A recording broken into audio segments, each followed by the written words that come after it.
নমস্কাৰ বন্ধু-বান্ধৱীসকল, অসমৰ শিক্ষিত নিবনুৱাসকলৰ বাবে এটা অতি ভাল খবৰ ওলাই আহিছে। গতিকে ভিডিঅ'টো স্কিপ নকৰি শেষলৈকে চাই থাকিব। অসম চৰকাৰৰ বৃহৎ নিযুক্তি প্ৰকাশ পালে তৃতীয় চতুৰ্থ বৰ্গৰ ২৬,৪৪১টা পদৰ বিজ্ঞাপন।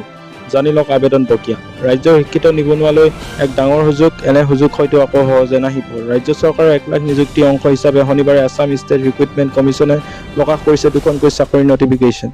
সৰ্বমুঠ ২৬,৪৪১টা খালী পদ পূৰণৰ বিজ্ঞাপন জাৰি কৰা হৈছে। ইয়াৰ ভিতৰত তৃতীয় বৰ্গৰ মুঠ পদৰ সংখ্যা ১৩,১৪১টা আৰু চতুৰ্থ বৰ্গৰ বাবে পদৰ সংখ্যা ১৩,৩০০টা। চতুৰ্থ বৰ্গৰ বাবে ৬টা মেট্ৰিক আৰু অষ্টম শ্ৰেণী। তৃতীয় বৰ্গৰ পদত একাউণ্টেণ্ট, কেছিয়াৰ, জুনিয়ৰ এছিষ্টেণ্ট, LED আৰু ষ্টেনগ্ৰাফাৰ মুঠ পদ ৮,৩৩১টা। ইয়াৰ বাবে প্ৰাৰ্থী স্নাতক ডিগ্ৰীধাৰী হোৱাৰ লগতে কমেও ৬ মাহৰ কম্পিউটাৰ চাৰ্টিফিকেট থাকিব লাগিব।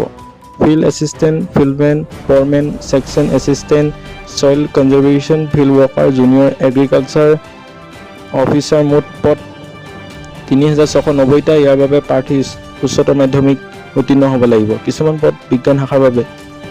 ড্ৰাইভাৰ মুঠ পদৰ সংখ্যা ১,১২০টা। প্ৰাৰ্থী উচ্চতৰ মাধ্যমিক উত্তীৰ্ণ হ'ব লাগিব। আবেদন প্ৰক্ৰিয়া সম্পূৰ্ণ অনলাইন মাধ্যমেৰে হ'ব।